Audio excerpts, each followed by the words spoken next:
గురుకుల పాఠశాల. అది మీ అందరికి తెలుసు. ఎవరు కట్టించారు ఓపెన్ చేసేది. ఆ రోడ్ ఎవరేశారో మీ అందరికి తెలుసు.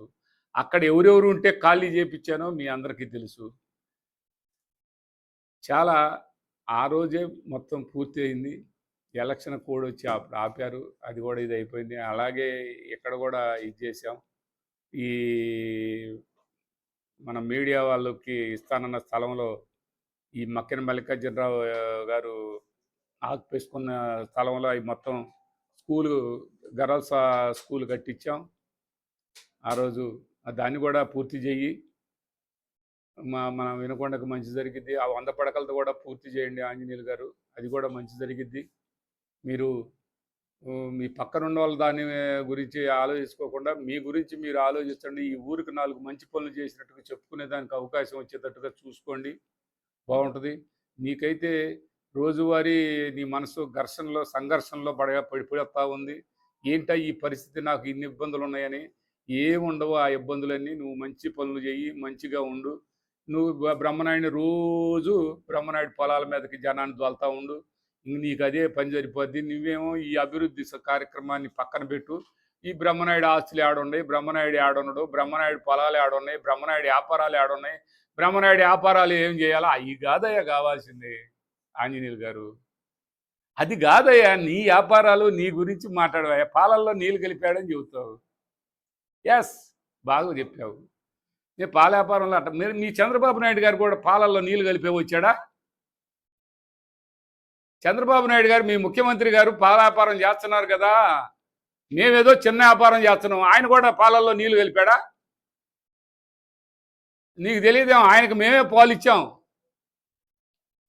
ఆ తర్వాత మేము పాల ప్యాకింగ్ పెట్టుకున్నాం. ప్యాకింగ్ పాలు బాగుంటేనే, క్వాలిటీ బాగుంటేనే పెట్టుకుంటారు. కేసులు వచ్చి నేను చెబుతూ ఇలాంటి మాటలు చెప్పడానికి ఏముందండి? ఇది కరెక్ట్ కాదు. నువ్వు కరెక్ట్గా మాట్లాడటం నేర్చుకో. నీకు తెలిస్తే మాట్లాడు, తెలియకపోతే మాట్లాడు కాకు. ఇందాక పాల ప్యాకెట్ మీద చెప్పాడు చూడు, పాల ప్యాకెట్ మీద ప్యాకెట్ చేస్తే పాలకే లేదు ట్యాక్స్. లూజు పాలైనా ప్యాకింగ్ పాలైనా పాలకు ట్యాక్స్ లేదు. బై ప్రోడక్ట్కి ట్యాక్స్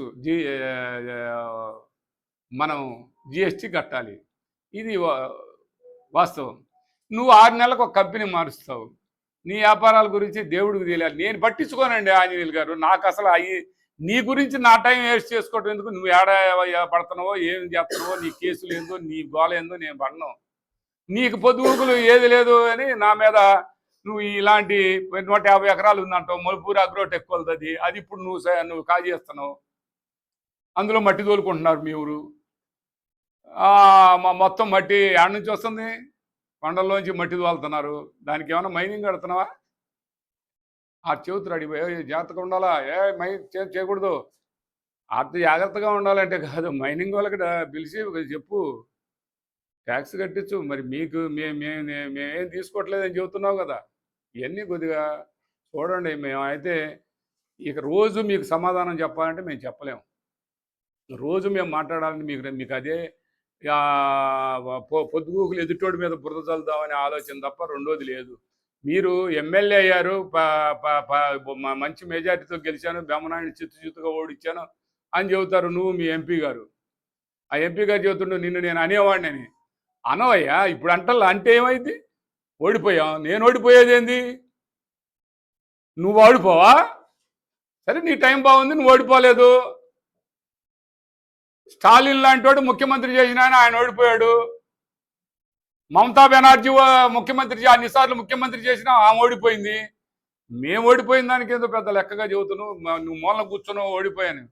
మూలన కూర్చున్నా, ఎక్కడ కూర్చున్నా ఓడిపోవటం అనేది నువ్వు నన్ను అప్పుడే అనేవాడిని నిన్ను, కానీ నా యజ్ఞత అడ్డం ఏంది ఇప్పుడు అన్నావుగా. అట్లా మూలన కూర్చున్నావు, ఏదన్నా అప్పుడు అనకపోయినా ఇప్పుడు అన్నావు కదా. రేపు అలా రైతు మీరు బాగా గెలవండి. మీరు ప్రజలు ఎవరిని గెలిపిస్తారు అనేది రేపొద్దున అర్థమైంది.